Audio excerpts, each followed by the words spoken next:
Votre invité à présent dans la grande interview en direct sur Boursorama, c'est Alexandre Picard. Bonjour. Bonjour. Vous êtes journaliste au Monde, co-auteur de Nos Nouveaux Maîtres aux éditions Albin Michel. Il y a une photo de couverture qui dit tout, hein, on va la voir, la couve. On a l'investiture de Donald Trump. On voit qui? On voit Elon Musk, on voit Sundar Pichai, on voit Jeff Bezos, on voit Mark Zuckerberg. On est le 20 janvier 2025. Pour vous, cette image, ça symbolise un basculement, peut-être historique, même si... Oui, c'est une image historique et c'est un petit peu l'image qui a un peu lancé notre travail. En fait, on est un peu parti de là. C'est vrai qu'il y a cette scène qui est assez frappante et c'est assez inédit. Donc, on est à l'investiture de Donald Trump. On les voit comme ça, tous ces barons, un peu ces seigneurs de la tech. Et bien sûr, c'est une forme de photo d'une alliance un peu peut-être inédite entre un pouvoir économique qui est d'une puissance probablement inédite et un pouvoir, on l'a découvert après, mais bon, c'était une confirmation, américain particulièrement fort et marqué.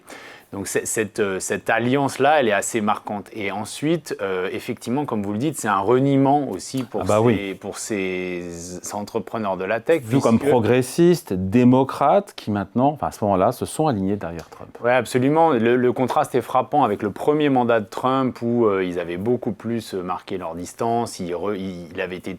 C'était polémique, en fait, ils avaient été invités après à une réunion, ils hésitaient à venir. Et effectivement, par rapport à toute l'image publique qu'ils avaient, comme vous l'avez dit, progressiste, californien... Zuckerberg qui avait coupé le compte Facebook de Donald Trump aussi, hein, de mémoire. Tout à fait, absolument. Bon, c'était vraiment suite à... Ils n'étaient pas le seul, mais c'était un cas extrême, mais tout à fait. Après, notamment, pour avoir un peu incité, selon Meta, à avoir envahi le Capitole. Donc, il y avait une notion un peu d'insurrection. Mais tout à fait, il avait célébré un peu les réseaux sociaux comme acteur dans les printemps arabes. Ils étaient tous bien sûr en soutien des causes LGBT. L'environnement a toujours été quelque chose de très fort. Il y a ce qu'on appelle aujourd'hui woke, qui est un peu un reproche des conservateurs contre une sorte de caricature de gauche, mais ils embrassaient toutes ces valeurs. Alors pourquoi ce reniement, pourquoi ce retournement de veste? Eh ben, il y a plusieurs raisons, mais notamment, ils se sont un peu fâchés avec cette gauche américaine, donc qui sont les démocrates, dont vous parliez tout à l'heure. Il y avait une forme de fusion à un moment et un alignement d'intérêts. À l'époque de Clinton, avec Al Gore qui disait les autoroutes de l'information, quelque part, il y avait un alignement entre ces nouveaux venus de la tech qui allaient propager Internet avec une force émancipatrice dans le monde entier. À l'époque d'Obama aussi, Obama était venu chez Meta, c'était une concorde tout à fait grande. Et en fait, à partir de 2016, il y a un premier basculement, c'est que l'élection de Donald Trump et la puissance nouvelle de ces plateformes fait qu'à gauche, en fait, chez les démocrates, on se dit, mais en fait, ils sont beaucoup trop puissants, c'est pas juste ces petites startups qui viennent bousculer les grands groupes. En fait, maintenant, ils ont une puissance énorme. Il y a tout un courant de pensée qui commence à se dire que, en fait, c'est des monopoles, qu'il faut changer la doctrine de l'antitrust aux États-Unis pour commencer à les démanteler. Donc, il y a un courant de la gauche, notamment autour d'Elizabeth Warren, tout ça, donc à la gauche de Biden, si on veut, qui sera ensuite élu, qui commence à se dire ça. Et par ailleurs, il y a toute une tension en fait progressive. Aussi le rôle des réseaux sociaux dans l'élection de Donald Trump. En fait, on voit maintenant, on imagine beaucoup plus les bulles de filtre, on imagine tous les problèmes vis-à-vis de la démocratie, tous les problèmes de modération des contenus. Bien sûr, mais est-ce que c'est Trump qui a su les convaincre, les patrons de la tech, ou est-ce qu'ils ont juste peur de Trump ? C'est un peu des deux, en fait, et c'est difficile de savoir exactement ce qui se passe dans leur tête, mais évidemment... Est-ce que Trump est pour avoir moins de régulation, plus de liberté dans le business Il y a quand même une opération de séduction, c'est-à-dire qu'au fur et à mesure que cette gauche, du coup, leur mettait une pression de régulation, leur demandait de réguler, etc., il y a un moment donné où les républicains, donc Trump, qui était tout à fait fâché et ennemi avec ces acteurs, a changé de position et a commencé à ouvrir la porte justement, comme vous dites, à la dérégulation, notamment sur l'intelligence artificielle. C'est un des points qui a fait basculer par exemple certains capital risqueurs comme Mark Andreessen, le fait qu'il voulait réguler les cryptos et l'intelligence artificielle côté démocrate, mais qu'en fait du côté Trump, notamment poussé par des acteurs venus un peu de la tech comme son vice-président J.D. Vance, disaient bah non, nous on va libérer tout. Et c'est d'ailleurs ce qu'ils ont fait. Le lendemain, 24 heures après son investiture dont vous parliez, il annule, il enlève, il abroge le décret qui était une base de cadre sur l'intelligence artificielle qui avait été posé par Biden. Donc il y a quand même un intérêt direct. C'est pas que de la peur. Et en parallèle, vous avez raison aussi, certains disent qu'ils ont peur parce que Trump s'est prouvé imprévisible dans plein de cas. Il y avait des procès antitrust en cours aussi, donc qui étaient quand même pour certaines de ces très grandes entreprises, les plus big tech, pas OpenAI, mais pour des plus grosses, une forme de menace. Donc c'est un mélange des deux, quoi. Donc il y a aussi une part de ralliement opportuniste de la part de ces géants de la tech aussi. Oui, tout à fait. Finalement, on peut se dire que le point commun, c'est pas forcément un basculement idéologique profond, parce que certains d'entre eux ne sont pas forcément des idéologues, mais on peut se dire aussi en rétrospective que si aujourd'hui ils le font par pragmatisme, parce que finalement ils défendent les intérêts de leur boîte, c'est le mieux à faire. C'était vrai aussi à l'époque du progressisme, etc., où il n'y avait pas forcément une conviction si grande, et finalement c'était un bain, mais qui était un habillage d'une entreprise capitaliste comme on... Ouais. Qui a le plus besoin de l'autre, les gens de la tech ou Trump? C'est une question qui est ouverte, mais Trump a quand même bénéficié de leur soutien en partie. Bien sûr, Elon Musk a été le plus grand donateur de l'histoire pour... Donald Trump, donc il y a un effet direct, il a mis son réseau social même et son propre compte à son service, donc c'est pas des choses qui sont neutres quand même. Et aussi même J.D. Vance a apporté tout un soutien de la Silicon Valley, une image plus moderne, par rapport à un camp aussi qui était beaucoup plus conservateur, chrétien, donc aussi, on ne sait pas, on ne peut pas refaire l'histoire, mais ils ont quand même contribué à son élection. Mais c'est vrai qu'eux aussi... ont besoin de lui, soit pour des commandes publiques, soit pour la régulation, soit pour le soutien, comme vous l'avez dit, contre l'Europe. Donc il y a des intérêts croisés. Tout à fait. Donc la question est ouverte, mais effectivement, aujourd'hui, ils sont une forme d'alliance d'intérêts convergente. Vous parlez de seigneurs de la tech, Alexandre Picard. Le pouvoir pour eux, pour ces grands patrons de la tech, c'est une chose importante, sachant qu'ils sont eux-mêmes en compétition avec les uns avec les autres. Oui, c'est quelque chose de très important. Au-delà d'être milliardaires. On ne les imagine pas forcément faire carrière en politique, même si ça a peut-être pu passer dans la tête d'un Elon Musk. Donc ça dépend ce qu'on entend par pouvoir, mais c'est vrai qu'ils sont quand même obsédés par l'idée d'avoir une empreinte, si c'est pas juste une approche vénale ou simplement financière pure des choses. Donc ils ont des idées, ils s'expriment, ils lancent des startups dans plein de domaines qui peuvent être assez structurants. Ils ont des projets qui sont un peu idéologiques aussi, si on veut. Donc finalement, ils veulent façonner... et sont fascinés aussi par des hommes de pouvoir. On parle notamment, il y en a certains qui sont fascinés par l'Empire romain. Il y en a qui sont fascinés par l'idée un peu aussi presque du fait que les pays pourraient être dirigés par des grands PDG, ou des figures comme ça qui n'auraient pas des contre-pouvoirs, même dans l'entreprise, qui seraient un peu libres de tout, donc avec un pouvoir un peu discrétionnaire ou personnel. Ça, c'est quelque chose qui les fascine quand même. Donc ils sont devenus nos nouveaux maîtres, c'est le titre du livre. C'est de la réalité, même si on n'a pas envie de la voir comme ça.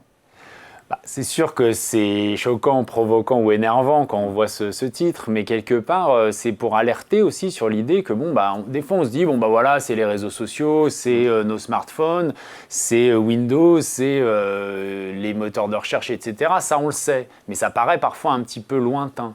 Mais en fait, maintenant, avec l'intelligence artificielle, ça pénètre dans des couches beaucoup plus profondes, potentiellement dans les entreprises et dans nos vies, quelque chose de plus intime, de plus profond, même chez les enfants, etc. Et il y a aussi plein d'autres domaines. Dans l'énergie, ils lancent des startups sur les mini-réacteurs nucléaires, ils achètent des centrales nucléaires. Dans les infrastructures spatiales, là, hier, on avait un article dans notre journal sur le fait que Orange fait un test en ce moment avec Starlink, donc la constellation de satellites, de la connexion Internet qui est lancée par Elon Musk. Mais ça, c'est des pénétrations dans des couches vraiment d'infrastructures profondes, parce que nous, on se dit, Orange, c'est un opérateur télécom, actionnariat public, donc c'est du solide. Mais en fait, il y a du challenge même dans des couches profondes. C'est pas juste les réseaux sociaux de vos enfants, quoi. On le voit bien. Au-delà de la concentration des richesses extrêmes, évidemment, tous ces milliards, à la fois pour les GAFA ou même pour leurs propriétaires, les infrastructures, le contrôle ou l'absence de contrôle de flux d'informations ou de désinformation, les données qu'il possède sur des milliards d'individus. À partir de quand on se dit que tout ça devient un problème ou peut être un problème démocratique ? Ça l'est déjà d'une certaine façon, parce qu'on voit que le rôle des réseaux sociaux, c'est vrai que dans les campagnes, les élections, ça pose question. Là, le cas d'Elon Musk et de X, donc, qui n'est pas le plus puissant d'entre eux, mais quand même symbolise un peu les tensions qu'il peut y avoir.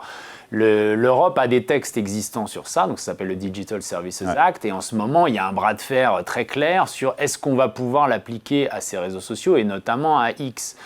Elon Musk s'est pas privé pour dire qu'il n'avait que faire de cette régulation, qu'il estime être de la censure contre les voix conservatrices, etc.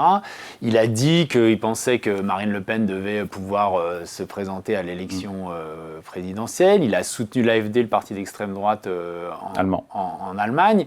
Et donc en fait, là c'est un cas extrême, mais on voit bien comment il y a une tension. Demain sur les chatbots aussi, le président de la République, Emmanuel Macron, s'est dit qu'il pouvait y avoir des inquiétudes demain sur le rôle des chatbots, donc comme ChatGPT, Gemini, etc., dans un cadre d'élection. Pour l'instant, c'est des technologies qui sont jeunes, mais on voit bien que ça peut avoir une importance grande. Leur objectif, c'est toujours de capter notamment notre attention, quitte à ce qu'il y ait parfois de l'information ou de la désinformation. Est-ce que finalement l'alpha et l'oméga, c'est capter notre attention et le reste est secondaire ? C'est vrai que c'est Est-ce qu'ils en font assez d'ailleurs sur la désinformation, sur le contrôle de l'information ? Le contrôle. Sur la désinformation, on peut constater qu'il y a quand même des failles. C'est évident que c'est un peu l'objet du texte dont je vous parlais avant, le DSA. Donc sur X ou sur d'autres plateformes, on voit bien que c'est pas du tout parfait. Il y a eu plein de cas où ça n'allait pas. Donc ça, on ne peut pas dire que ce soit bon. Mais c'est vrai que capter l'attention, c'est un point qui est très important. Par exemple, dans les chatbots, en ce moment, ChatGPT, on a plutôt l'idée qu'on pose une question, on nous répond. C'est pas forcément vu comme quelque chose qui va être autour de captation d'attention, comme le sont les réseaux sociaux, où là, ça semble maintenant bien établi, que les contenus les plus viraux, on voit qu'on scrolle à l'infini et qu'on est un peu pris dans cette addiction. Et en fait, il y a une tension en ce moment, parce qu'en fait, certains disent, non, en fait, ça va être comme les réseaux sociaux, peut-être même en pire, puisque pour financer ça, donc les 95% d'utilisateurs gratuits de ChatGPT, il va falloir mettre de la publicité, du commerce. Et donc en fait, ce qu'on a vu avec les réseaux sociaux qui eux-mêmes au départ n'avaient pas de pub, Google n'avait pas de pub, rien, zéro, aucun modèle économique, on va rentrer dans des engrenages similaires. Et justement, ils en sont bien conscients et OpenAI fait bien attention de dire nous, on ne monétise pas l'attention, on n'est pas là pour vous faire rester le maximum, parce qu'ils voient bien qu'il y a une tension sur leur image.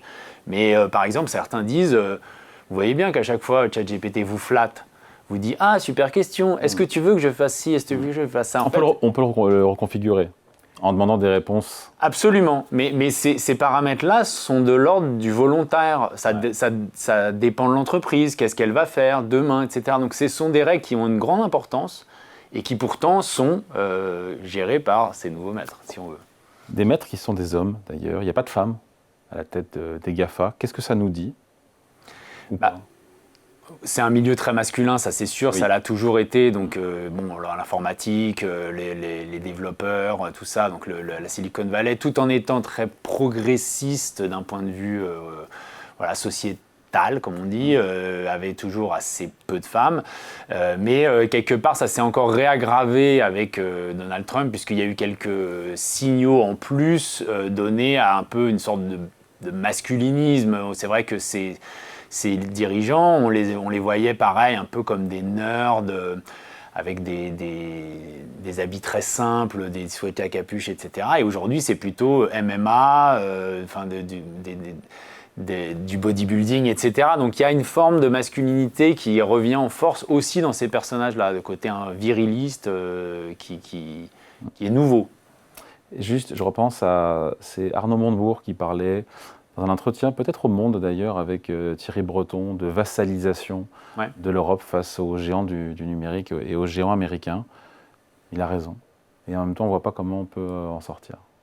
Et on aime tous beaucoup Mistral. C'est un peu, effectivement, je pense qu'on est au cœur du défi et de l'énigme qui est posée par ces nouveaux maîtres. Peut-on en sortir ?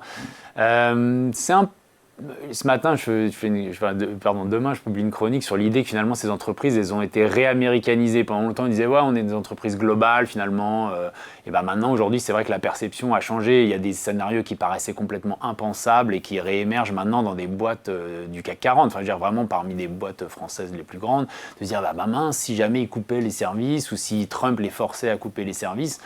Ce serait quelque chose d'absolument abyssal et une pression énorme. On reviendrait à l'âge de pierre, on serait dans le noir. Hein. Tout à fait. Mais donc on voit bien que la conscience et l'enjeu énorme de dépendance n'est que plus fort que jamais. Le problème, c'est qu'à chaque fois, on se dit, bon bah, oui, mais regardez, remplacer Windows, remplacer Google, remplacer ChatGPT, remplacer les data centers, c'est impossible, donc bon, laissons tomber. Mais en fait, le problème, c'est que c'est un peu éternel, parce que si on avait fait ça peut-être il y a 10 ans ou 20 ans, peut-être qu'on n'en serait pas non plus là aujourd'hui. Donc si aujourd'hui on s'y met et que ça prend 10 ans, bah, peut-être qu'au moins dans 10 ans on sera moins mal.